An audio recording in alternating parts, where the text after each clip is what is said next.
जय हिंद दोस्तों, स्वागत है आप सभी का आपके अपने चैनल मिसलेनियस अप्लाई में। तो यार मैं जो आज वीडियो लेकर आया हूँ वो इस चैप्टर का द एंड वीडियो है। जो हम लोग इस चैप्टर को देखते आए तो उसका नाम था Indian economy on the eve of independence. तो फाइनली पूरा चैप्टर पढ़ने के बाद, और हाँ ध्यान से सुन लो कि अगर तुम लोगों ने अभी मेरे पहले वाले वीडियो को इस चैप्टर को नहीं देखा है तो मैंने लिंक डिस्क्रिप्शन में दिया है, जाओ वहां पर लिंक में डिस्क्रिप्शन में देखो और उसे क्या करो, वीडियो को देखो, लाइक करो, शेयर करो, सब्सक्राइब करो और मजे करो, मस्ती करो, मुझे भी होने दो। खैर, तो इस वीडियो में हम लोग जानेंगे कि वाकई कि इंडियन इकोनॉमी जो थी वो कॉलोनियल रूल में कैसी थी, है ना। हम लोगों ने जो भी देखा अभी तक, एग्रीकल्चर देखा, इंडस्ट्री देखा, ऑक्यूपेशनल स्ट्रक्चर देखा, डेमोग्राफिक कंडीशन देखा, फिर तुम्हारा इंफ्रास्ट्रक्चर देखा, सबका हम लोगों ने देखा कि these all were in the poor condition. But finally we are at the result that what was the Indian economy on the eve of independence, है ना। क्या था इंडियन इकोनॉमी इंडिपेंडेंस से पहले ब्रिटिश रूल में। खैर, तो देखना ध्यान से, मैं जो यहाँ पर जो बात करूंगा सबसे पहले Indian economy on the end of independence में, तो इसको सबसे पहले समझने के लिए तुम्हें ये लिखना पड़ेगा। ध्यान से सुन लो कि जो ब्रिटिशर्स थे, मैंने बताया था कि ब्रिटिशर्स ने सिंपली क्या किया कि भारत के रिसोर्सेज को यूज़ किया अपने मॉडर्न इंडस्ट्री को ब्रिटेन के मॉडर्न इंडस्ट्री को बढ़ाने के लिए, और वहाँ के फिनिश गुड्स को आकर यहाँ पर क्या किया, बेचा। तो इसको तो सिंपली लिखना क्या चाहिए कि अंडर द ब्रिटिश रूल, तुम आराम से इसको लिखो, इसका रिटन पूरा मजबूत कर लो कि अंडर द ब्रिटिश रूल के दौरान Britishers Britishers transformed India. Britishers ने इंडिया को बदल दिया। ब्रिटिशर्स ट्रांसफॉर्म्ड इंडिया सबसे पहला किसमें, इनटू कॉलोनियल इकोनॉमी। सब अभी दिखूंगा क्या है कॉलोनियल इकोनॉमी। दूसरा सेमी फ्यूडल इकोनॉमी। तीसरा stagnant economy.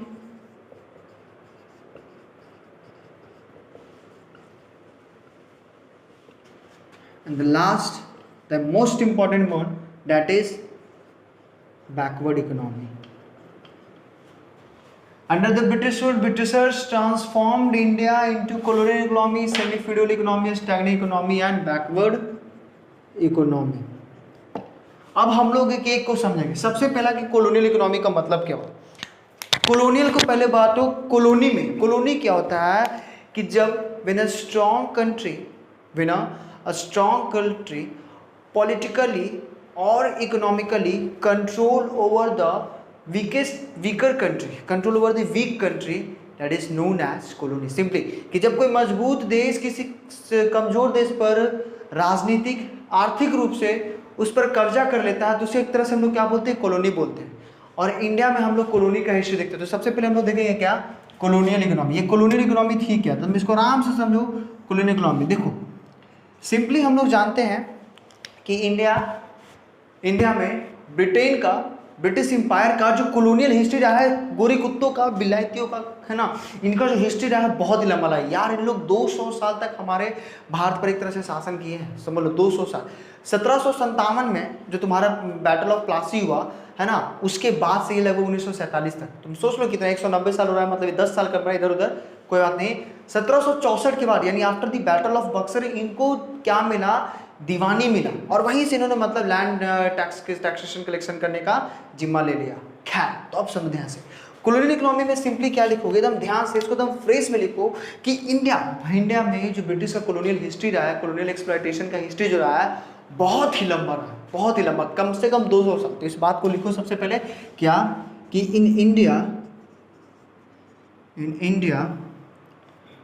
The colonial exploitation, शोषण कर, exploitation has long history, nearly 200 years। कितने साल का है, 200 साल का हिस्ट्री है कि हमारे भारत में 200 साल तक ब्रिटिशों ने क्या क्या शासन किया इसमें। तो इस बीच में क्या हुआ, जो ब्रिटिशर्स थे वो पूरी तरह से इंडिया के, मतलब मैंने बताया था शुरू में, एकदम याद ना, शुरू में एग्रीकल्चर में जब बताया था कि the Britishers exploited the India natural as well as human resources, है ना। उनका जो मेन एम था वो क्या था, to develop the upcoming modern industries of Britain by purchasing, not by purchasing but by the raw materials from India, of India, है ना। तो सुनना ध्यान से, तो इसको सबसे पहले लिखो कि इसमें क्या हुआ। सबसे पहला जो हुआ, याद करो, drain of wealth from India, है ना। Drain of wealth from India यानी ब्रिटिश रूल, जो ब्रिटिश रूल था resulted in drain of wealth from India. अब देखो ये जो ब्रिटिश रूल है ये क्या किया, ये बहुत ही इंपॉर्टेंट लाइन है, drain of wealth from India. जो ब्रिटिश रूल था वो भारत का जो वेल्थ था उसको क्या कर लिया, पूरा का पूरा निकाल लिया, खाली कर लिया। उसका मैंने रीजन भी बताया कि कैसे हुआ था बाय द एक्सपोर्ट सरप्लस। और ये हुआ क्यों था, इसका जो मेन रीजन था वो ये था, to grow British industry with the help of with the supply of raw materials from India, with the help of supply of raw materials from India। अब सुनो ध्यान से, ड्रेन ऑफ वेल्थ जो हुआ हमारे इंडिया से वो किसके लिए हुआ था, to grow British industry, to grow, छूट गया था यहाँ पर, टू ग्रो ब्रिटिश इंडस्ट्री, है ना। ब्रिटिश इंडस्ट्री को ग्रो करने के लिए, बढ़ाने के लिए वो इंडिया से। याद करो डिस्क्रिमिनेटरी टैरिफ पॉलिसी क्या था, ध्यान से इस वीडियो को देख लेना, पीछे पूरा चैप्टर पढ़ो। तो डिस्क्रिमिनेटरी टैरिफ पॉलिसी क्या था कि this policy allowed the free export and imports, है ना, of raw materials and finished goods from India to Britain और फ्रॉम ब्रिटेन टू इंडिया। और ये जो था साथ ही साथ कि ह्यूज ड्यूटी लगा दिया, हाई ड्यूटी लगा दिया तुम्हारा, अगर कोई इंडिया एक्सपोर्ट हो रहा है, किसी इंडियन हैंडीक्राफ्ट का एक्सपोर्ट हो रहा है किसी दूसरे कंट्री के साथ उसमें। तो ये हो गया सबसे बड़ा रीजन कि British rule resulted in drain of wealth from India, है ना। ये क्या कर दिया, पूरा का पूरा भारत की जो मतलब वेल्थ थी उसको क्या कर दिया, खाली कर दिया। क्या कर दिया यार, खाली। और इसमें जो सबसे मेन हुआ वो ये हुआ कि ब्रिटिश इंडस्ट्री को बढ़ाने के लिए। और दूसरा जो सबसे बड़ा हुआ वो क्या हुआ, कॉमर्शलाइजेशन ऑफ एग्रीकल्चर। याद करो British promoted cash crops instead of food crop that led to frequent famine in Bengal और India during the 1943। 1943 बोल रहा हूँ मैं, मतलब एक तरह से 1923 के रीजन में, मतलब एक तरह से मतलब फेमिन का ये कारण बन गया था। खैर इसको लिखो पहले, कॉमर्शलाइजेशन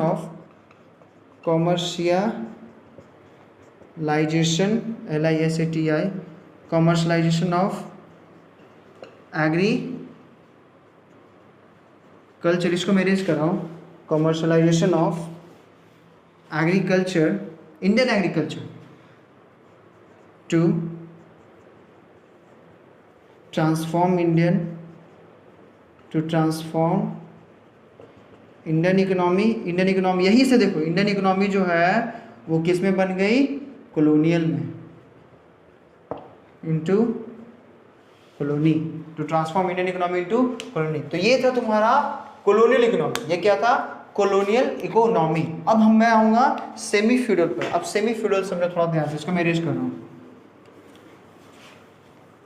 अब ध्यान से देखो, अब हम लोग बात करेंगे किसकी, सेमी फ्यूडल। अब ये सेमी फ्यूडल क्या था यार, इसको समझने के लिए दो चीजें हैं, तो वो खुद समझ में आएगा। सेमी फ्यूडल कहने का मतलब हो गया द इंट्रोडक्शन ऑफ ये लैंड सेटलमेंट और जमींदारी प्रथा।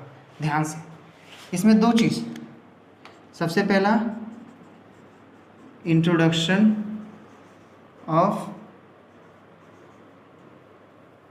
फेडरल सिस्टम, सीधा हम लोग बोल सकते हैं फेडरल सिस्टम।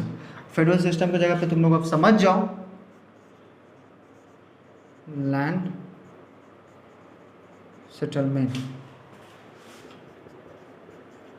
और इंट्रोडक्शन ऑफ कैपिटलिस्ट इकोनॉमी। दो चीज तुम आराम से रहो। देखो सबसे पहले कि जो सेमी फेडरल इकोनॉमी थी, इसका मतलब क्या हुआ, फेडरल कहने का मतलब क्या हुआ कि एक तरह से रिलेशन बताया। मेनली जो ये सेमी फेडरल इकोनॉमी है वो लैंडलॉर्ड्स और टीनेट्स के बीच का रिलेशन बताता है। क्या बताता है? लैंडलॉर्ड्स और टेनेंट्स का बीच का रिलेशन। जो मैंने यहाँ पर लिखा है इंट्रोडक्शन ऑफ लैंड सेटलमेंट, याद करो कि इसी को हम लोग बोलते थे क्या तुम्हारा, इसी को बोलते थे जमींदारी सेटलमेंट। जमींदारी सेटलमेंट। अब ये जमींदारी सेटलमेंट क्या था? Britishers acquired zamindar to collect revenue, that is to collect land revenue which was known as लगान।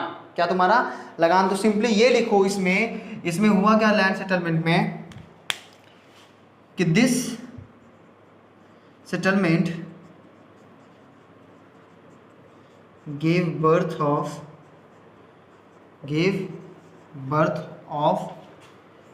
feudal relations।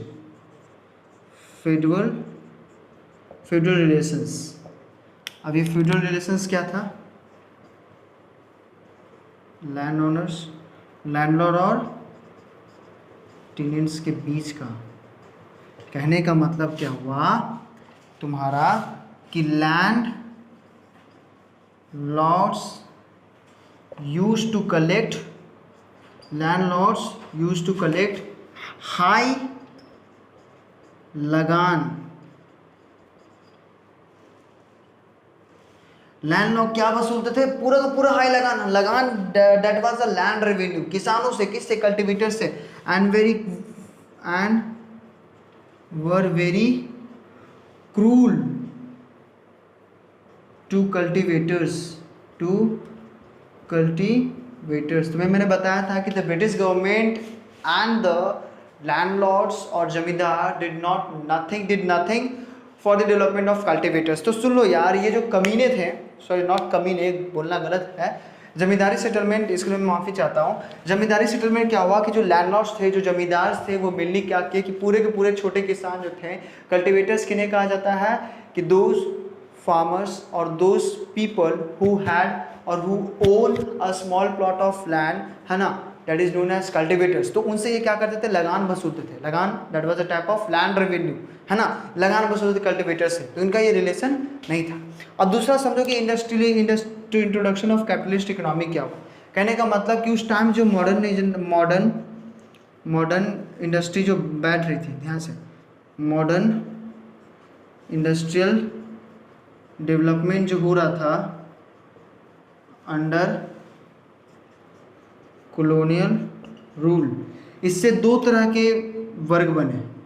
इट गेव, जैसे यहाँ पर बोला ना कि it gave birth of feudal relation, यहाँ पर दो चीज़ बना। एक पहला क्या बना? कैपिटलिस्ट। पहला ग्रुप क्या बना? कैपिटलिस्ट। और दूसरा क्या बना? लेबरर्स का। समझे? कैपिटलिस्ट और लेबर दो ग्रुप बने। तो इसे वो कहा गया क्या? Semi feudal economy. अब स्टैग्नेंट इकोनॉमी समझो क्या? स्टैग्नेंट इकोनॉमी क्या होता है? मैं इसको रीड करता हूँ। किसी ने नहीं लिखा है स्क्रीनशॉट ले लेना पीछे करके, ठीक है? मैं इसको आगे करता हूँ, अब समझो।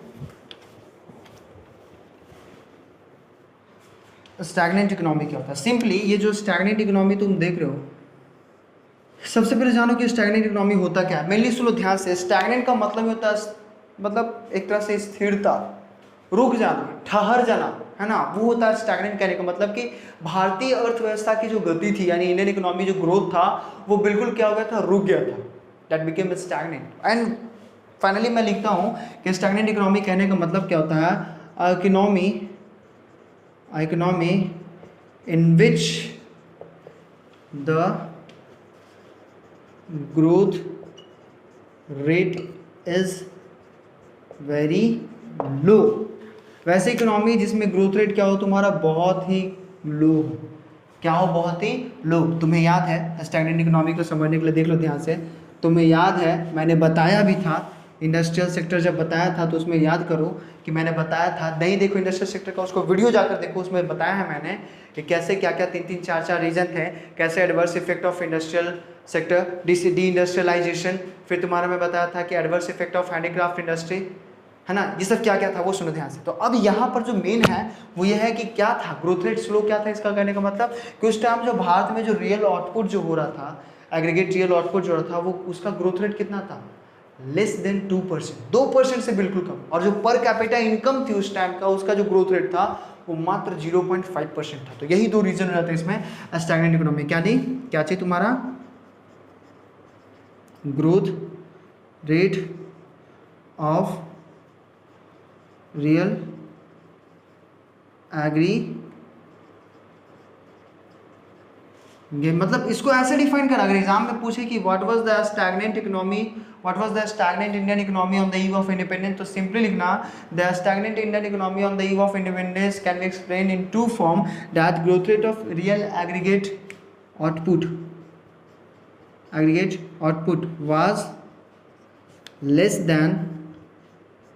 was less than 2%, and the growth rate of per capita output was less than 0.5%, और जो ग्रोथ रेट था तुम्हारा पर कैपिटा इनकम का, पर कैपिटा आउटपुट का, वो क्या था तुम्हारा 0.5 था। क्या था तुम्हारा 0.5। ये एक तरह से जो है, हाँ सही है, एक तरह से जो है वो तुम्हारा क्या है चल रहा था।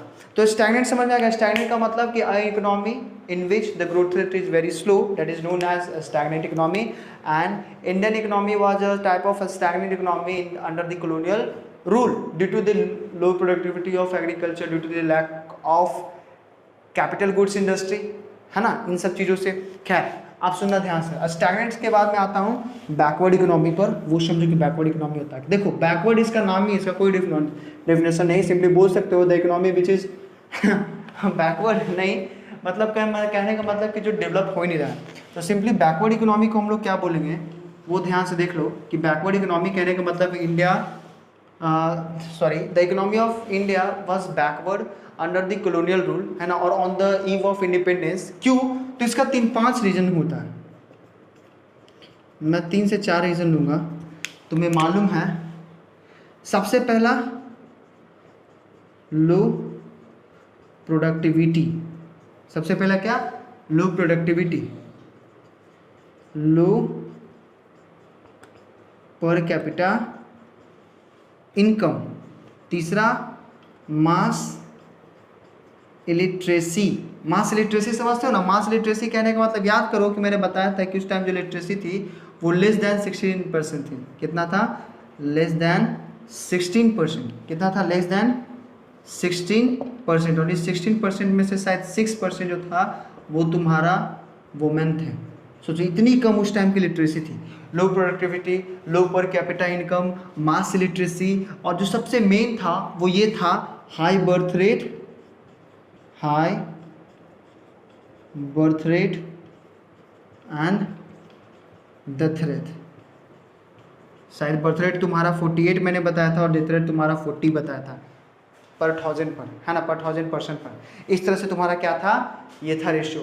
तो ये फाइनली ये वीडियो, ये चैप्टर पूरा का पूरा यहाँ पर आकर खत्म होता है। यार तुम्हारा एग्जाम में इस साल पूछेगा, सीबीएसई का बहुत ही बड़ा मतलब ये फंडा, एक तरह से गेम समझो कि ये माइक्रो को हटा दिया है, क्योंकि ये पूरा का पूरा मतलब एक जीएस का चैप्टर पढ़ता है। और जीएस का चैप्टर पढ़ने के कारण क्या होता है कि ये एग्जाम में ज़्यादा पूछेगा, तो इसको ध्यान से समझने की जरूरत है। तो मेरे वीडियो को अगर देखे हो, समझे हो तो अच्छी बात है। इसे 2-3 बार और देखो, जितना पहले वाला वीडियो उसको भी देखो, या चैनल को सब्सक्राइब करना, शेयर करना, और ज़्यादा से ज़्यादा अपने दोस्तों में क्या करना, पहुँचाना। तब तक के लिए जय हिंद, जय भारत। और हाँ एक बात और, आने वाले अगले वीडियो में मैं स्टार्ट करूँगा तुम्हारा क्या, दूसरा चैप्टर इकोनॉमी का। ठीक है, तब तक के लिए जय हिंद, जय भारत, धन्यवाद।